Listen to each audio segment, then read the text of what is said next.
Hello student, तो कैसे हो आप सभी। यहाँ से हम जो हमारा नेक्स्ट कंटिन्यू करते हैं लेक्चर 3 सेट थ्योरी का। And welcome to this YouTube channel unique mathematics. तो यहाँ से हम डिस्कस कर रहे थे, तो जो हमारा प्रीवियस वीडियो था उसमें हमने डिस्कस कर रहा था कि जो सेट्स के टाइप्स हैं उनके वो क्या क्या होते हैं। जैसे हमने इक्वल सेट्स के बारे में पढ़ा, इसके अलावा हमने पढ़ा था यहाँ पे जो इक्वल सेट्स के बारे में पढ़ा, और भी काफ़ी सेट्स थे जिनके बारे में हमने डिटेल से डिस्कशन करी थी। तो जो नेक्स्ट है, जो सेट थ्योरी का जो हिस्सा है, उसमें हम देखते हैं यहाँ पे सबसेट। यहाँ पे क्या है, जो नेक्स्ट हमारे पास है वो है सबसेट, नेक्स्ट स्टडी। तो यहाँ से हम स्टडी करते हैं सबसेट के बारे में। तो सबसेट क्या होता है एक्चुअल में, तो फिर सबसेट क्या होता है, हेडिंग लगा लेते हैं सबसेट। सबसेट क्या होता है एक्चुअल में, इसकी डेफिनेशन ये है कि सबसेट का मतलब होता है उपसमुच्चय। यानी कि एक सेट का जो उपसमुच्चय होता है ना, एक सेट का जो सबसेट होता है ना, वो उपसमुच्चय होता है। जिसमें आपको इसकी डेफिनेशन बताऊं तो एक ऐसा सेट जिसके अंदर क्या हो दूसरे सेट के सारे एलिमेंट्स क्या कर जाए, कंटेन कर जाए। यानी कि माना कि सपोज मैं एक सेट बी लूँ, अब बी के एलिमेंट्स है वो लेट सेट ए के एलिमेंट्स के अंदर कंटेन कर जाए, यानी सारे एलिमेंट्स है वो उसके अंदर आ जाए, तो फिर वो क्या हो जाएगा, वो एक्चुअल में हो जाएगा उसका सबसेट हो जाएगा। यानी कि बी जो सेट है वो उसका क्या हो जाएगा, सबसेट हो जाएगा। तो एक बार डेफिनेशन लिख लेते हैं, उसके बाद एग्जांपल के तौर पर हम क्लियरली अंडरस्टैंड कर पाएंगे कि सबसेट क्या होता है। तो ध्यान से देखो कि a set is called subset. A set is called a subset if every element of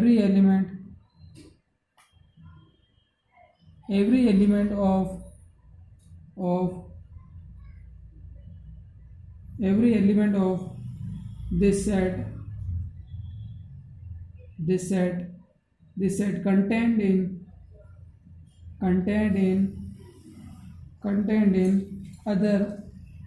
contained in other set है ना। यदि ये अदर सेट के अंदर, इसका ये मीनिंग है कि एक सेट है वो सबसेट तभी कहलाएगा जब उसके सारे एलिमेंट है वो किसी भी दूसरे सेट में बिलोंग करते हैं। तो फिर वो क्या कहलाएगा, यहाँ पे क्या कहलाएगा, वो क्या है, उसका सबसेट कहलाएगा। तो इसके एग्जाम्पल देखते हैं हम। यहाँ पे एग्जाम्पल क्या है, एग्जाम्पल लेट एक सेट ए लिया हमने, जिसमें हमारे पास एलिमेंट है जैसे कि 2, 4, 6, 8 एंड 10, यदि ये लिया। और बी हमारे पास क्या है, एक अनदर सेट ले लिया जिसमें हमने एलिमेंट्स लिए हैं 4 एंड 6। यदि हमने ये दो एलिमेंट्स लिए, तो ध्यान से देखो जो बी के एलिमेंट्स है वो सारे यहाँ पे कंटेन कर रहे हैं। देखो 4 और 6, देखो ध्यान से, ये 4 और 6, यदि सारे एलिमेंट्स यहाँ पे किसी भी सेट्स के जो सारे एलिमेंट्स है वो अदर सेट ए में यदि कंटेन कर जाए, तो बी है ना जो इस ए सेट का क्या हो जाएगा, सबसेट हो जाएगा। तो यहाँ से हम लिख सकते हैं मैथमेटिकल फॉर्म में, तो यहाँ पे फॉर्म में लिख सकते हैं कि so we can say that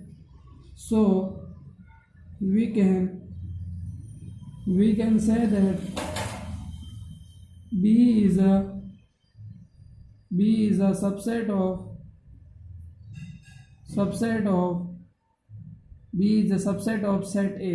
यानी कि जो B होगा वो क्या हो जाएगा, इसका सबसेट हो जाएगा, इसका उपसमुच्चय हो जाएगा, है ना। इस समुच्चय का क्या हो जाएगा, उपसमुच्चय। तो इसको मैथमेटिकल फॉर्म में लिख सकते हैं कि B इज द क्या है, सबसेट है A का। अब ध्यान से देखो जो ये नोटेशन है, इसका मीनिंग क्या होता है, मैं आपको बता देता हूँ। इस नोटेशन का मीनिंग होता है बिलोंग्स टू। इसका मतलब ये है कि बिलोंग्स टू को हिंदी में कहते हैं संबंधित है। क्या कहते हैं हम, सॉरी फॉर दैट, ये कुछ नॉइस आ गई थी यहाँ पे। तो यहाँ पे बिलोंग्स टू को यहाँ पे हिंदी में कहते हैं संबंधित है। इसको यदि हम हिंदी में ऐसे पढ़ेंगे कि बी है जो संबंधित है ए से। संबंधित का मीनिंग ये हो गया कि बी के जो सारे एलिमेंट्स है वो कि ए के अंदर ही है, इसीलिए यहाँ पे बी सबसेट ऑफ ए। तो ये सबसेट का साइन लगा दिया, तो ये भी हम यहाँ से लिख सकते हैं। आई होप स्टूडेंट्स आपको ये चीज़ समझ में आ गई होगी कि क्या होता है, कि सबसेट क्या होता है। नेक्स्ट देखते हैं यहाँ से। नेक्स्ट हमारे पास क्या है, नेक्स्ट हेडिंग है हमारे पास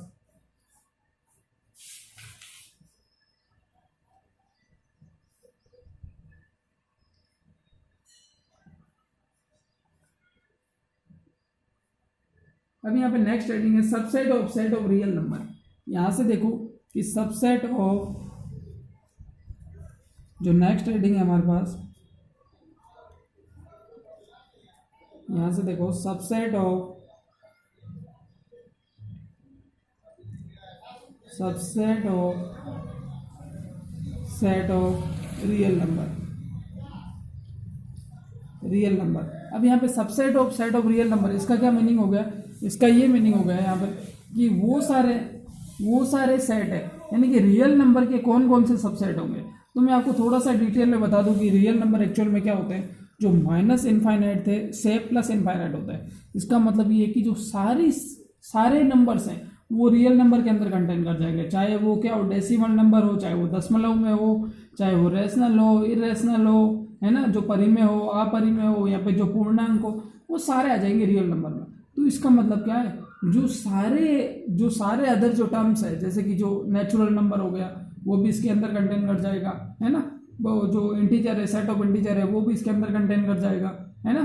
तो ये सारे क्या होंगे, अब देखो जैसे कि सेट ऑफ रेशनल नंबर, जो परिमेय संख्या है, वो भी क्या हो जाएंगी, इसके अंदर कंटेन कर जाएगी, है ना। तो रियल नंबर में एक्चुअल में क्या होता है कि जो सारे नंबर्स है वो कंटेन कर जाता है। मैं आपको थोड़ा सा रियल नंबर के बारे में बताऊं तो यहाँ पे इसको रियल नंबर को जैसे माइनस इनफाइनाइट से चलेगा, -3, -2, -1, 0, 1, 2, 2.2। यहाँ पे 2.2 का मीनिंग ये है कि ऐसा नहीं है कि यहाँ केवल 2 के आगे, यहाँ पे 2 के आगे 2.2 आया।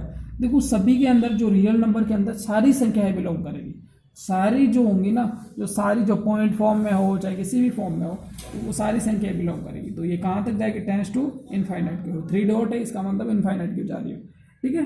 तो जैसे ही इनफाइनाइट की ओर जाएगी तो जो सारे सेट है वो बचे हुए, वो उसके सबसेट हो जाएंगे। जैसे यहाँ पे देखो सेट ऑफ नेचुरल नंबर, तो यहाँ से देखो कौन कौन से हो जाएंगे। तो पहला हो जाएगा सेट ऑफ नेचुरल नंबर। अब भाई नेचुरल नंबर है, वो इसका सबसेट हो जाएगा। क्या हो जाएगा, वो इसका set of natural number is subset of real number, है ना। ये इसका हो जाएगा। देखो कैसे हो जाएगा, क्योंकि देखो इसका एक रीजन है।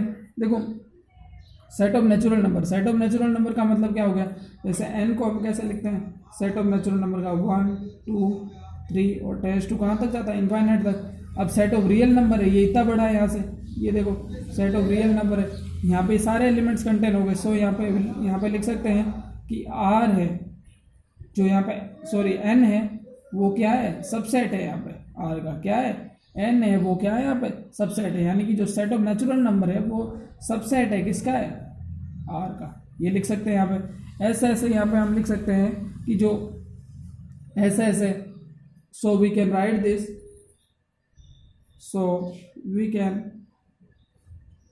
वी कैन राइट दिस कि जो z होगा, जैसे वो सेट ऑफ इंटीजर है, वो भी क्या होगा, सबसेट होगा। यानी कि z का मीनिंग ये हो गया कि हमारे पास जो भी इंटीजर है, इंटीजर फॉर्म में क्या वैल्यूज आ गई, इंटीजर फॉर्म में वो वैल्यूज आ गई, जैसे कि इंटीजर फॉर्म में वो वैल्यूज आ गई जैसे कि जो पूर्णांक वैल्यू है, जो माइनस इनफाइनाइट से प्लस इनफाइनाइट, लेकिन ये भी सारे रियल नंबर के अंदर आ गई। तो भी ये भी क्या हो गया, एक तरह का सबसेट हो गया। तो z भी क्या हो गया, एक सबसेट हो गया।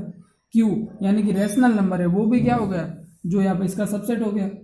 q है ना, ये भी क्या हो गया, इसका सबसेट हो गया। तो यहाँ पे हम लिख सकते हैं कि q is also subset of r, ये भी लिख सकते हैं। और बहुत सारे टर्म्स है जो इसके सबसेट हो सकते हैं और होंगे तभी जब इसके सारे एलिमेंट्स क्या कर जाए, कंटेन कर जाए। क्या कर जाएंगे, वो सारे एलिमेंट्स जब कंटेन कर जाएंगे तो ही उसका सबसेट होगा, नहीं तो नहीं होगा। क्लियर है यहाँ से स्टूडेंट्स। नेक्स्ट चलते हैं यहाँ पे intervals of subset of R. Next यदि हम देखें यहाँ पे interval of subset of R, यदि हम नेक्स्ट देखें तो नेक्स्ट हेडिंग है हमारे पास इंटरवल ऑफ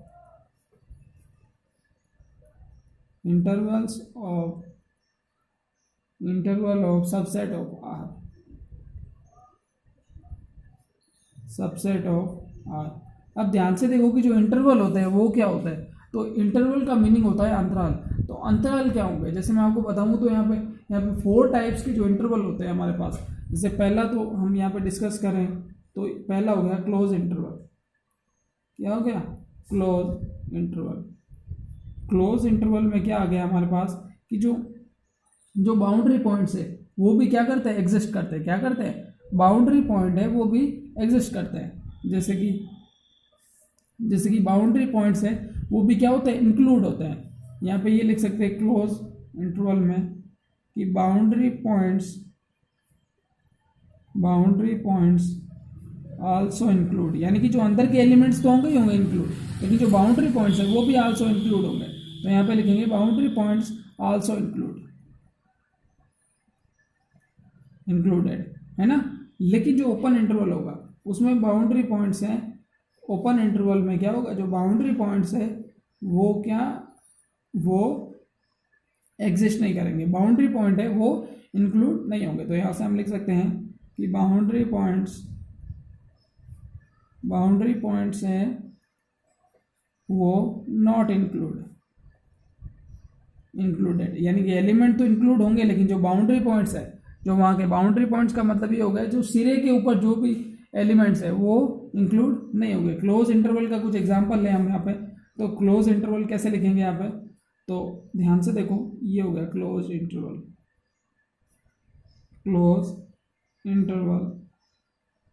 ये हो गया पहला क्लोज इंटरवल। तो यहाँ पे इसको डिनोट करने का तरीका क्या होगा?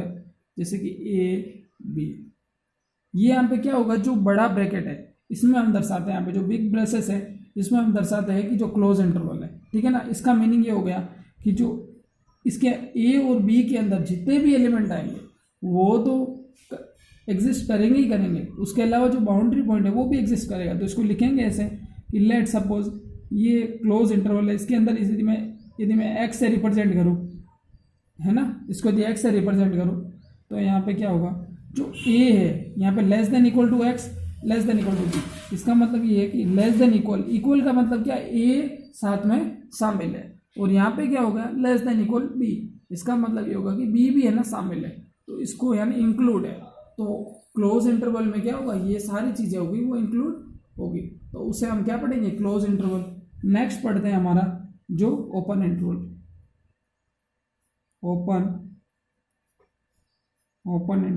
ओपन इंटरवल में क्या होगा? तो जो ब्रेसेस है वो क्या हो जाएंगे? स्मॉल हो जाएंगे। क्या हो जाएंगे? स्मॉल हो जाएंगे। तो स्मॉल ब्रेसेस से डिनोट करते हैं। स्मॉल ब्रेसेस से डिनोट करते हैं तो आपको पता ही है कि इसके अंदर बाउंड्री पॉइंट एग्जिस्ट नहीं करते, तो A और B है वो एग्जिस्ट नहीं करेंगे। तो जो इक्वल टू का साइन है वो हटा देंगे हम यहाँ से, जो इक्वल टू का साइन है वो हम हटा देंगे। ध्यान से देखो, इक्वल टू का साइन कैसे हटाएंगे? A less than x less then b, ये हमने इक्वल टू का साइन हटा दिया। तो इसका मतलब ये है कि A शामिल नहीं है, B भी इंक्लूड नहीं है, जो अंदर के एलिमेंट्स है वो सारे इंक्लूड होंगे, जो A और B के अंदर के एलिमेंट्स होंगे। सपोज लेट हमने माना कि A और B के अंदर क्या है? बहुत सारे एलिमेंट है। यदि वो एलिमेंट इनके अंदर एग्जिस्ट कर रहे हैं तो फिर वो क्या होंगे? वो इंक्लूड होंगे, लेकिन जो बाउंड्री पॉइंट है वो ओपन इंटरवल में एग्जिस्ट नहीं करेंगे। लेकिन जो तीसरा इंटरवल है उसे हम कहते हैं क्लोज्ड ओपन इंटरवल। इसे हम कहते हैं क्लोज्ड ओपन इंटरवल। यदि ये है क्लोज्ड ओपन इंटरवल तो इसका पहला, यदि क्लोज्ड आगे है तो पहला ये आगे क्लोज्ड हो गया, फिर ओपन कर दिया, है ना। इसका मतलब क्या है? जो ये वाला बाउंड्री पॉइंट है, जो लेफ्ट साइड का बाउंड्री पॉइंट है, ये एग्जिस्ट करेगा। तो यहाँ से हम लिख सकते हैं कि A है जो इक्वल टू के साथ आएगा, और x, और ये ओपन इंटरवल है तो इसके साथ इक्वल टू नहीं आएगा। इसका मतलब ये कि A तो बाउंड्री पॉइंट में इंक्लूड होगा लेकिन B इंक्लूड नहीं होगा, क्योंकि यहाँ से क्या है? ओपन है। B यहाँ से क्या है? ओपन है, स्मॉल ब्रेसेस में तो ओपन है। नेक्स्ट इसका ये होता है कि नेक्स्ट इसका है ओपन क्लोज्ड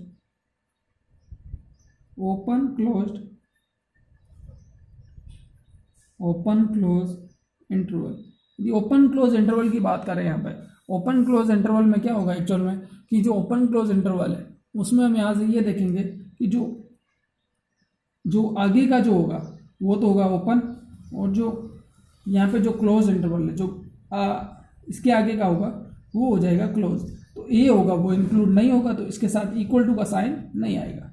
जो भी इंक्लूड होगा उसके साथ इक्वल टू का साइन आ जाएगा, तो ये B। इसको ऐसे डिनोट करते हैं यहाँ पे, इंटरवल्स है जो सबसेट के उनको ऐसे डिनोट करते हैं। नेक्स्ट हेडिंग देखते हैं यहाँ पे हम पावर सेट। पावर सेट क्या होता है ना? पावर सेट क्या होता है? Power set. तो भाई पावर सेट क्या होता है एक्चुअल में? तो मैं पावर सेट के बारे में यदि आपको थोड़ा सा डिफाइन करूँ तो पावर सेट क्या होगा कि ऐसा सेट है जिसके अंदर क्या हो, जो सारे सबसेट है वो कंटेन कर जाए। किसी भी सेट के जो सारे सबसेट है वो यदि कंटेन कर जाए तो वो क्या हो जाएगा? पावर सेट हो जाएगा। क्या हो जाएगा स्टूडेंट्स? वो पावर सेट हो जाएगा। यानी कि हम डेफिनेशन के फॉर्म में लिख सकते हैं कि a set which contain all elements of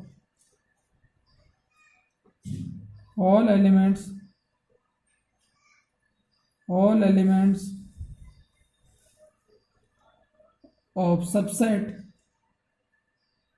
of elements of other set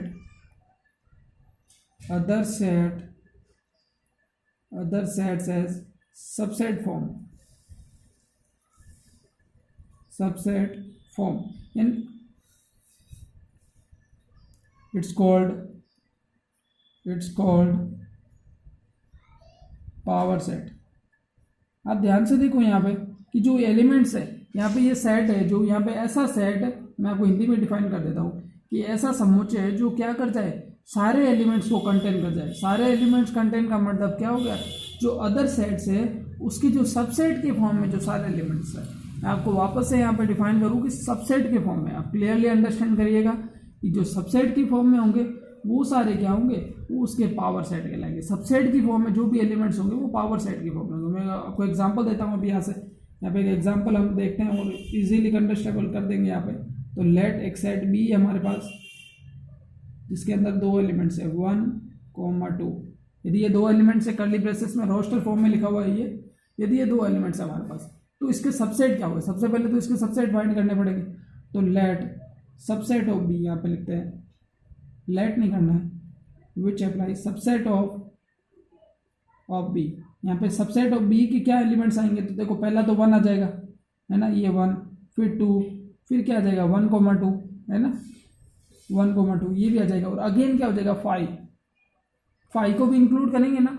आप ध्यान से देखो कि 5 के अंदर कोई भी एलिमेंट्स नहीं है, 5 के अंदर कोई भी एलिमेंट्स नहीं है। इसका मतलब क्या है? 5 अपने आप में नथिंग है तो वो सभी के साथ आएगा, यानी उसको किसी के साथ भी जोड़े तो फिर कोई इफेक्ट नहीं आएगा, है ना। तो इसका मतलब क्या है कि 5 है वो सभी का यहाँ पे क्या होता है? सबसेट होता है। तो यहाँ पे हम एक लाइन लिख सकते हैं कि यहाँ पे हम एक लाइन लिख सकते हैं पॉइंट बना के कि 5 इज a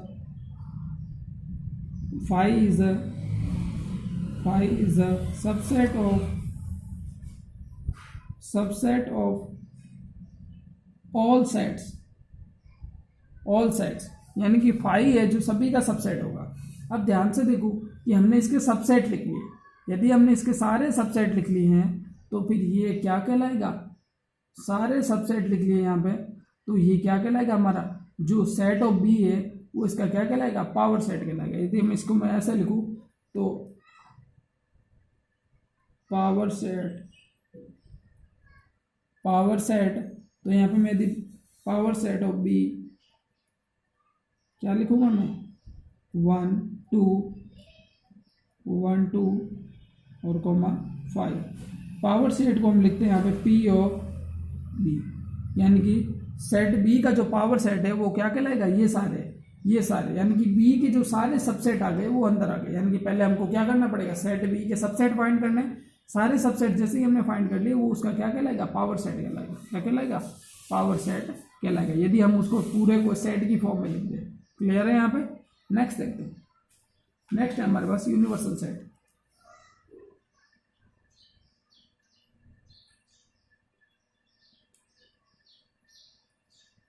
यूनिवर्सल सेट, अब यहाँ पे यूनिवर्सल सेट क्या होगा? यूनिवर्सल का जैसे मीनिंग से ही यहाँ पे जो आइडिया लग रहा है कि यूनिवर्सल सेट क्या होते हैं कि जो ऐसा सेट होगा जो क्या हो, जो सभी यहाँ पे जो एलिमेंट्स हैं उनको कंटेन करता है। सभी एलिमेंट्स का मीनिंग ये है कि जिसके रेस्पेक्ट में यहाँ पे बात हो रही है वो सारे एलिमेंट्स क्या कर जाए? कंटेन कर जाए। यदि वो सारे एलिमेंट्स क्या कर जाए? कंटेन कर जाए तो फिर वो क्या हो जाएगा, हमारा यूनिवर्सल सेट हो जाएगा। मैं आपको कुछ एग्जांपल के थ्रू बताता हूँ। पहले हम डेफिनेशन लिख लेते हैं कि a set is called universal set if a set is called universal set if all elements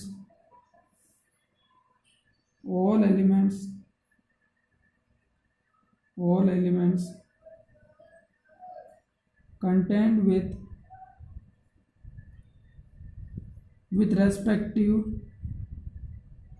respective statement